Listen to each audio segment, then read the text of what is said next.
challenge in there, but it says that we accept one another and encourage one another towards spiritual growth. Spiritual growth is a challenge, and that principle means we accept you right where you are, and we don't expect you to stay there. Right? We challenge one another towards spiritual growth, and that can feel a little bit unsafe. We chart a course into unknown territory. Ideally, deep spiritual work requires us to grow and change doesn't feel safe. So we need to co-create brave space too. And for a while I was using brave space instead of safe space because no space is completely safe. And now I'm realizing this is a both-and kind of thing. We need to create a space that is as safe as possible for one another to listen with curiosity and wonder and to be deeply engaged. And we also need brave space so that we show up in a way that evokes courage and is willing to engage in the changes that we need in our lives and in our congregation. Safe and brave. Because we're in a constantly changing world. It's not just about spiritual growth. There are things changing in the world around us too. And if we don't have a place where we feel safe and brave, we're likely to react to the changes in the world in a way that doesn't really resonate with our life-affirming values. We sometimes react to changes in the world in a way that doesn't really connect with the center of our being.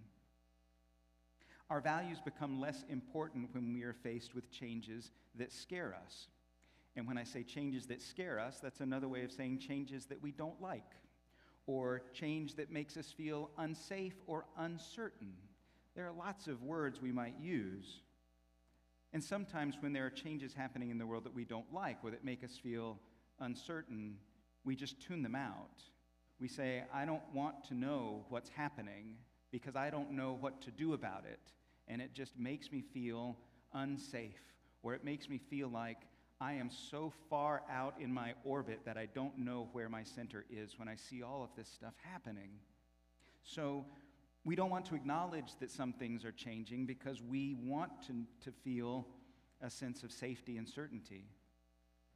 So sometimes change leads us to want to control things instead. If we can't tune it out, we want to feel safe or certain by being in control of it. We want to seize whatever it is that's changing and hold on to it and keep it right where we want it to be. We want to keep things the same most often because keeping things the same feels safe, right? Even if we didn't like the way things were, it feels safer to have things be the way that we are familiar with them, and disappointed and unhappy, at least it's familiar. The devil you know, right? So when we don't feel brave or safe, we want to force the world around us to feel safe. Or we want to force our families to feel safe. Or we want to force our congregation to feel safe. And then once we get control of things, and we get things feeling familiar and safe again, then we can go back to our center. Then we can go back to our life-affirming values. Then we can find the sun again and focus on our guiding principles. That's a weird thing for Unitarian Universalists to need, I'm just going to say. Throughout our entire history, we have been a force for change, and we have been changing. Our theologies and our cultures have been a story of change, especially since we got to this country. We've been a justice-focused tradition from the very beginning because we saw injustice in the world, and we took initiative to change things. We wanted to be change agents. Both our Unitarian and our Universalist forebears wanted to create change in the world. This goes back a couple of centuries now that we've been actively engaging in change work as a people. We used to be two Christian denominations, but we evolved beyond that to recognize that every spiritual tradition offers something of value, something that's unique and meaningful in terms of wisdom that can be useful in our lives. And then we helped create the first humanist manifesto in the early 20th century because we grew to realize that you don't really even need a spiritual tradition to have life-affirming values that create greater wholeness and well-being in the world. You can be an atheist and still hold common life-affirming values with a people of a whole array of theologies. Revolutionary. That's a real change that we helped to create in the world. When we joined together as Unitarians and Universalists in a one association in the 60s, there were no nationally accepted principles. We didn't start off with a set of principles and say, this is what we agree on, this is what we're going to be about.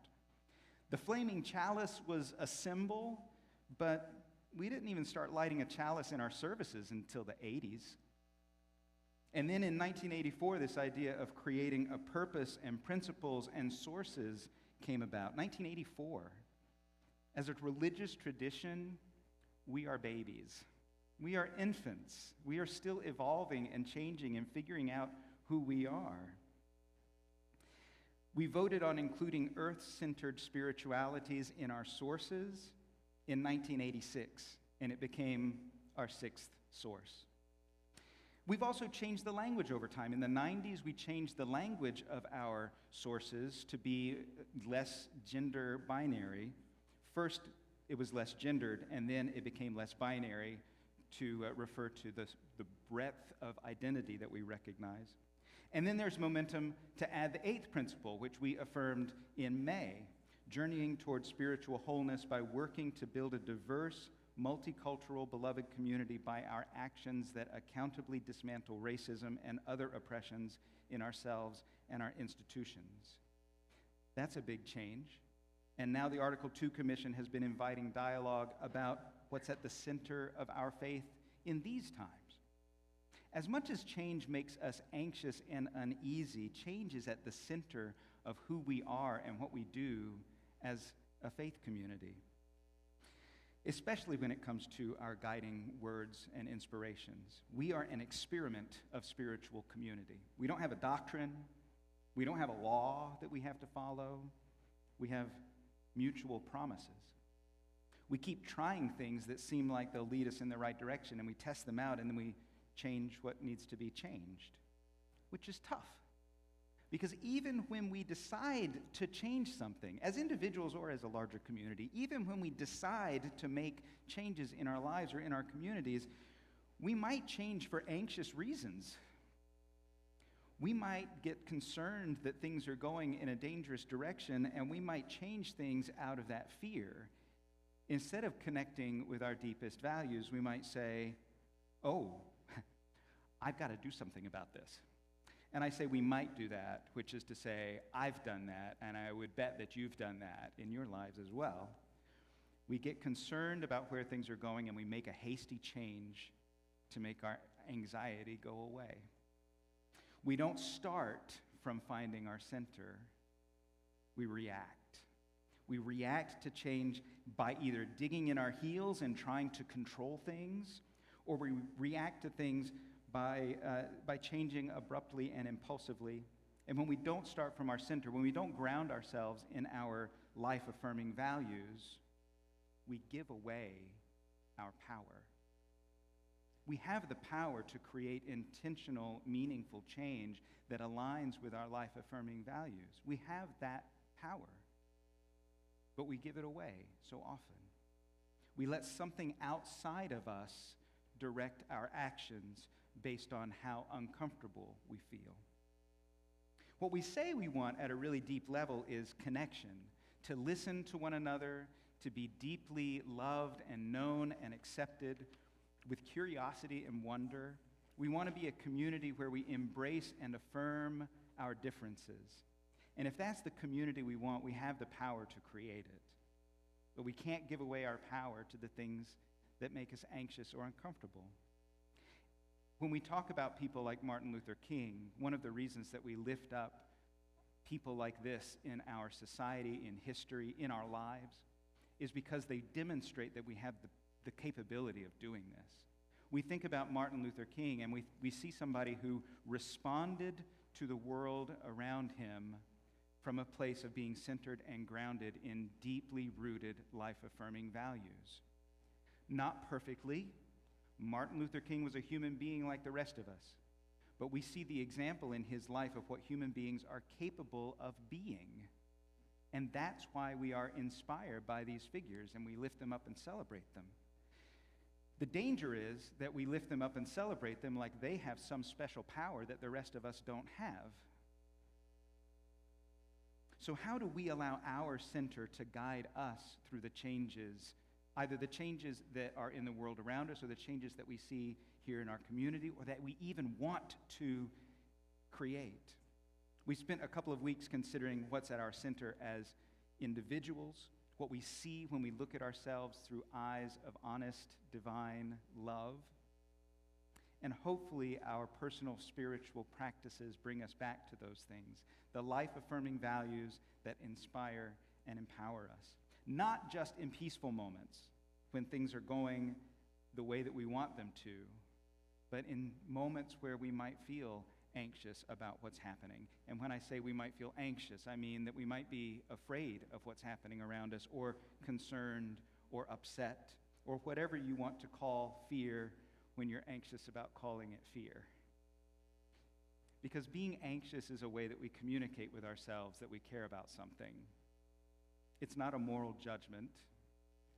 Anxiety, fear is just a part of human existence on a day-to-day basis. It's an emotional reality. If you don't care about anything, then you won't ever be anxious. That's how to get rid of anxiety completely. Just don't care about anything. But when we care about things, our emotions are involved. And we do care deeply about a lot of things. Someone asked this week about Unitarian Universalist theology, which is a tricky question because we continue to change and evolve and redefine and clarify our theologies, plural, as Unitarian Universalists.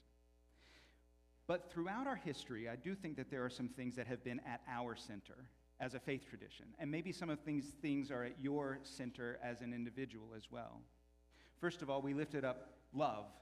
I think that both divine love for humanity and human ability to be embodiments or vessels of love toward one another, love has been central to everything that we have done. We haven't always gotten it right, but as faith traditions, as a unified faith tradition, love has been central to our values. That's part of what our sun is that we orbit around.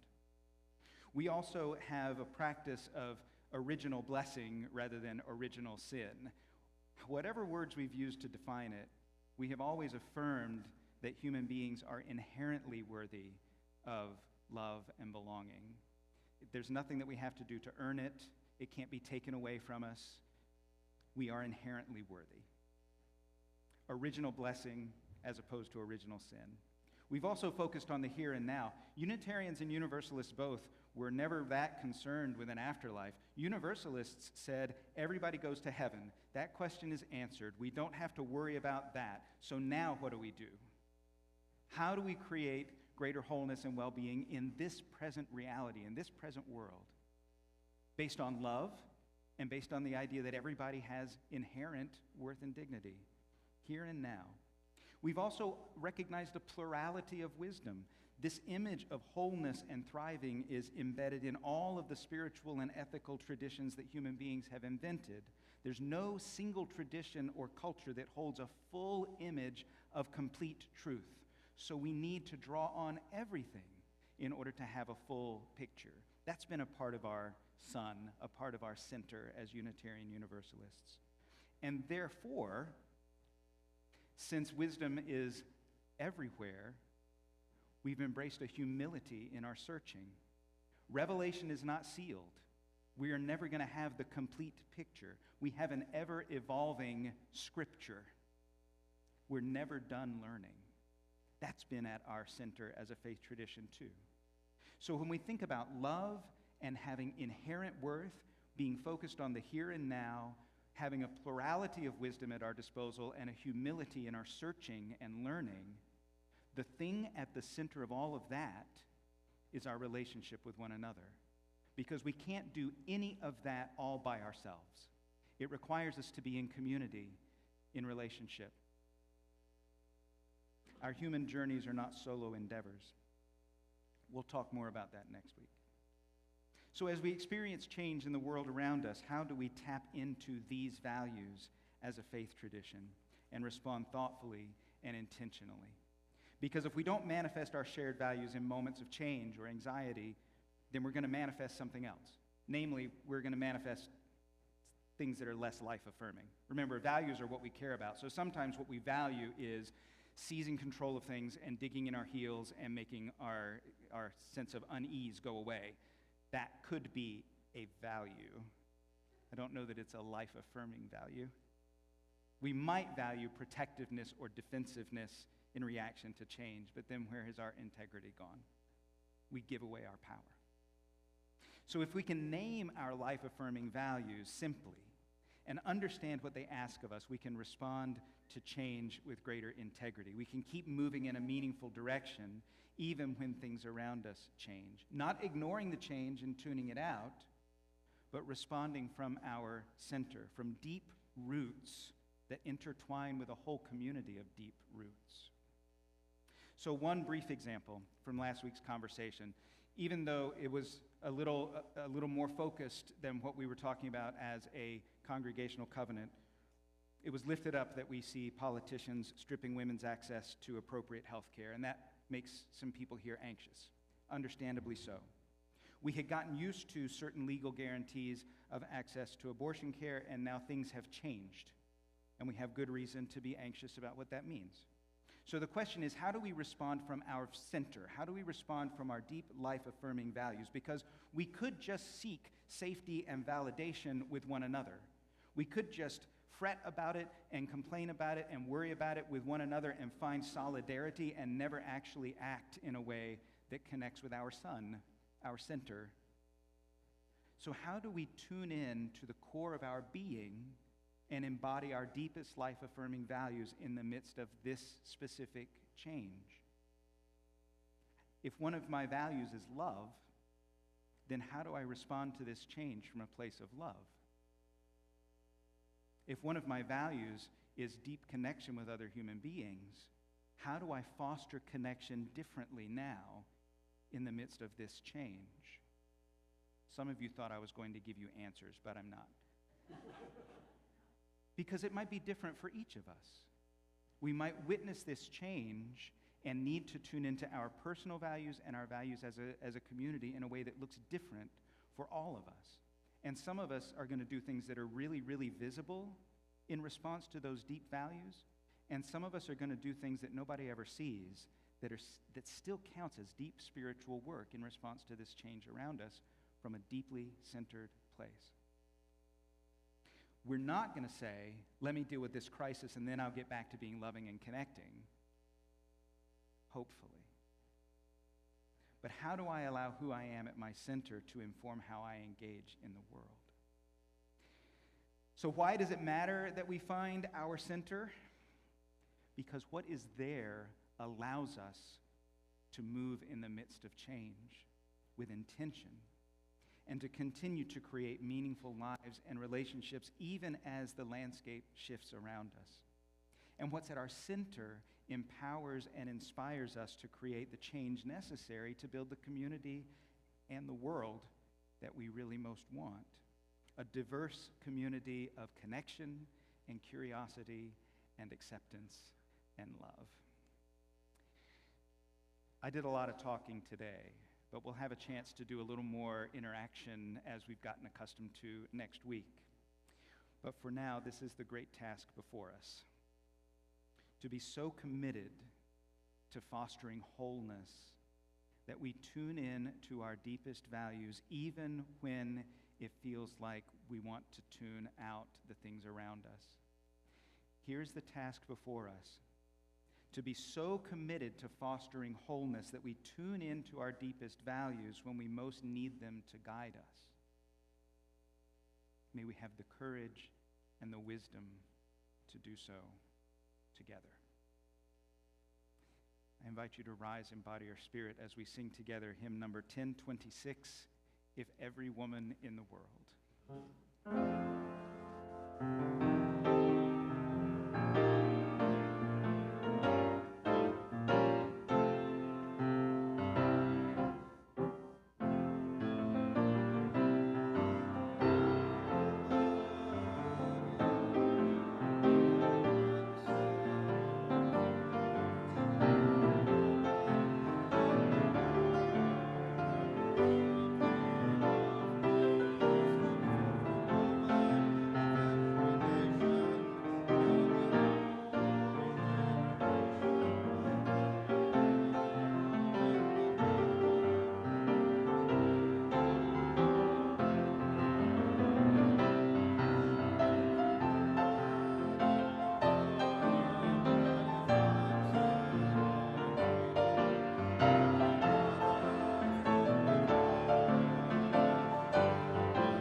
You can clap for that. That's okay.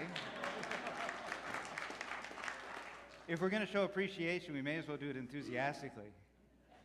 If you're joining us online today and you've appreciated the service, I hope you will like, share, subscribe. That's the way that we continue to grow our online ministry, which has become ever more important now than it ever was before.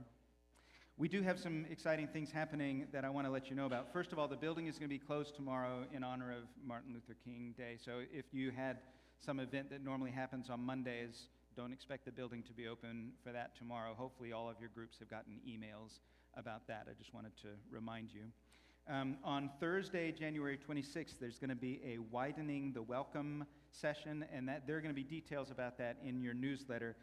But it's going to be in person in the fellowship hall at 7 p.m. on Thursday, January 26th. This is especially for people who want to be greeters or ushers or who currently are greeters or ushers, but also every member who is ready to feel empowered to mindfully welcome newcomers and visitors.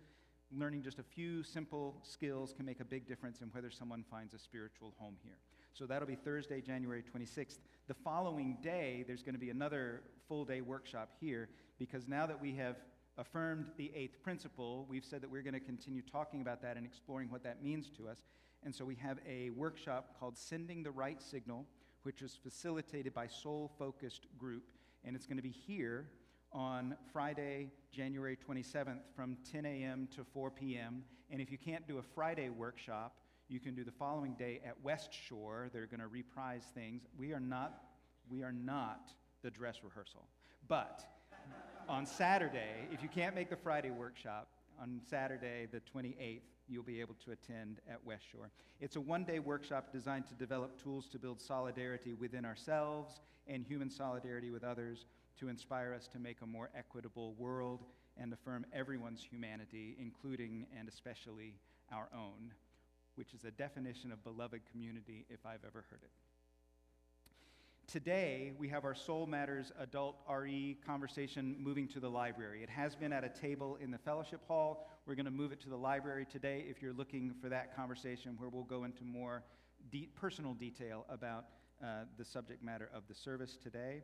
The whiteboard with the McKim Fund ideas should be in the fellowship hall. If you've been curious what people are thinking about and you want to be engaged with all of those ideas, you'll be able to see what's in process on the whiteboard downstairs. And the Authentic Diversity Group is going to have a table downstairs to help give you more information and get you enthusiastically inspired to be a delegate for General Assembly. I think we still have some spots available for that. And you're going to start next Sunday. Forget what I said about that. There's no... Oh, see, Lori, look at that. Lori's got a sign. Ask Lori. There won't be a table. There will be a roaming information kiosk called Lori Albright. May you renew your orbit so that you draw closer to the center of your being, those deep, life-affirming values that ground and root you in the things that matter most. And may you do so even in the times where the world seems to push or pull you in drastically different directions. And may we encourage and inspire one another to draw closer in our orbit with this community of faith. Amen, and blessed be.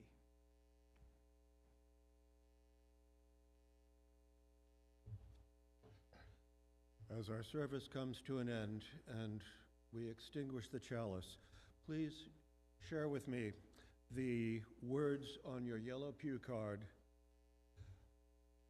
We extinguish this flame, but not the light of truth, the warmth of community, or the fire of commitment. These we carry in our hearts until we are together again.